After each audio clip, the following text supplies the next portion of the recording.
السلام علیکم ورحمت الله وبرکات. ګران کتونکو یو ملګری سوال کړی دی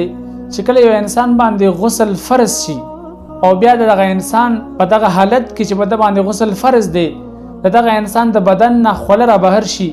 او دغه خوله پاکو کپړو ته ورسیږي، یعنی هغه په لمدې شي نو دغه کپړې پاکې دي او کان نجس دي. ګران کتونکو فتاوی علمگیری جلد نمبر 1 صفحه نمبر 23 باندې دغه مسله رانقل کړې دو چې کله یو انسان په حالت ته غسل کوي او دغه انسان د بدن نه چې کومه خوله را بهر شي او دغه انسان په بدن باندې ظاهري پلیتین نه وي، نو په دغه صورت کې دغه خوله د انسان د پاکو کپړو ته ورسېدله نو دغه کپړې پاکې دي، په دې کې مس کول دا جایز دي. او همدغه رنګې حکم د زنانو پرم دی چې کله په یو زنانه باندې د ماهانه بیماری راشي، یعنی حیض بیماری راشي او بیا دغه زنانه په دغه بیماری کې د بدن نه چې کومه خوله را بهر شي او دغه خوله پاکو کپړو ته ورسېدله،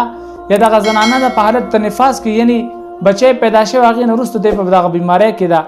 او دغه زنانه د بدن نه چې کومه خوله را بهر شي او دغه خوله کپړو ته ورسیږي، نو په دغه تمام صورتونو کې دغه کپړې پاکې دي او دغه نارینه لپاره یا دغه زنانه کې مس کول په دغه کپړو کې دا جایز دي. واخر دعوانا ان الحمد لله رب العالمین.